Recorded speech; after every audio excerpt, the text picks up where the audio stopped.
Hi, and welcome to another episode of Diary of a Migration Lawyer. Today, we are talking about requests for further information or a natural justice letter that you've received from the Department of Home Affairs and what you're going to do about that. What do you do when you get one of those scary letters? Dun, dun, dun. It's all a bit scary. You're kind of freaking out. The first thing, I guess, to do is just don't panic. The sheer fact that the department has provided you with an opportunity to tell your side of the story, to provide an additional document, or to respond to the adverse information that's come up is a win in itself. Second is to read the document very clearly. So what you want to do is make sure you really understand what they're asking for. They might be asking for additional documents. They might be asking you to respond to some adverse information that's come up as a result of someone calling the department or something that's come up as a result of an investigation they've done on your visa. What you want to do is really understand what they need from you in order to answer this response. Because if you don't answer this response right, it could mean that your visa is going to be refused. So the third thing you want to do is start to think about how you would collate a response to the department in response to the request. So if you're a small business and you've been asked to provide evidence of your business operations, you've probably already provided things like a link to your website, some of your BAS statements, your ASIC search, things like this. But additional documents that you might provide is a lease or mortgage agreement for the premises that you have. It might also be additional BAS statements since the application was lodged, bank statements, funding or capital investment statements. It could also be things like just a detailed business plan, photos of your business. If you are a products-based business, a list of stockers as to where you stock your products. If you're a service-based business, maybe some reviews or some work orders from the people that you work with. You really want to just try and find a bit of a creative way to respond to the way that the department is asking you a question, because you are getting this second opportunity to provide more documents.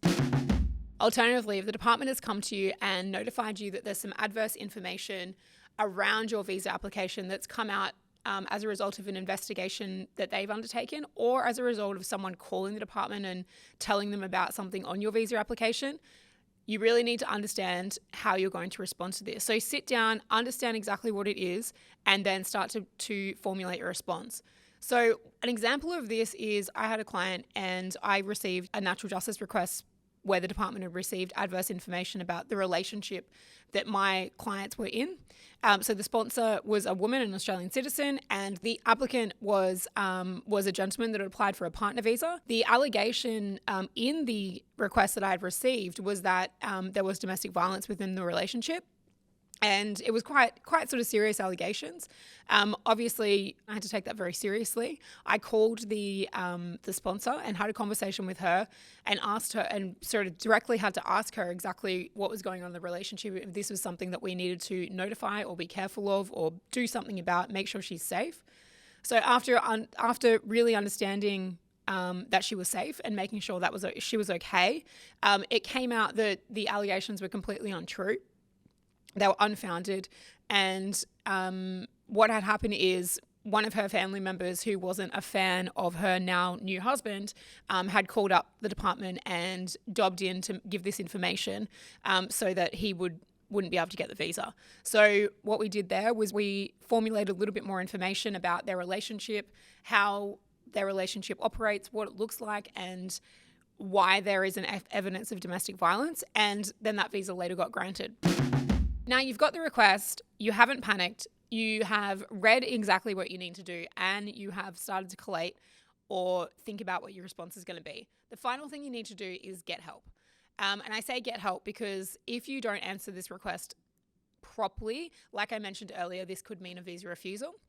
We at Passage Migration love dealing with these sort of tricky and more complex matters. So if you do need any help with it, feel free to reach out to us or another immigration provider. That's it for today's video. Like, comment, subscribe, and thanks for watching Diary of a Migration Lawyer. If you would like some more hints, tips, tricks on how to do migration yourself or with a strategic partner like a migration lawyer, don't forget to like and subscribe to our channel, Diary of Migration Lawyer.